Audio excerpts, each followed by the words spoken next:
என்னடா அங்கே ஒரே சத்தமாக இருக்கு? ஆமால ஒரே சத்தமாக இருக்கு. என்னவா இருக்கும்? டேய், அதைத்தான் நான் உங்ககிட்ட கேட்குறேன். நீ திரும்ப என்கிட்ட கேட்குற.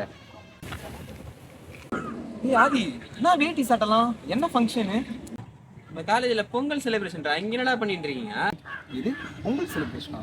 நாங்கள் டெய்லி காலேஜுக்கு வரோமே, எனக்கு எதுவும் தெரியாது. டேய் மச்சான், நம்ம காலேஜுக்கு மட்டும்தான் வரும், கிளாஸுக்கு போனதே இல்லை, நம்மளுக்கு தெரிய வாய்ப்பே இல்லை. ஆமாம் இல்லை? டேய் நீங்களும் வாடா போலாம். டேய் நம்ம அங்கெல்லாம் போக வேணாம், நம்ம போய் வெளில போயிட்டு நல்லா சாப்பிட்டு கிளம்பலாவா? அப்படியா? சரி ஓகே. கையில் எவ்வளோ வச்சிருக்க கொடு. ஏன் கையில்? இதை வச்சுட்டு வெயிட்டாக சாப்பிட போகலாம் வாடா அப்படிங்கிற. வாங்கடா. டேய், செலிப்ரேஷன் தெரிஞ்சிருச்சு. நம்ம காலேஜில் செலிப்ரேஷனு எப்படி விட முடியும்? அப்போ செலிப்ரேட் பண்ண போவோமா? ஆடுங்கடா என்ன சுத்தி நான் ஐயனாரு வெட்டு கத்தி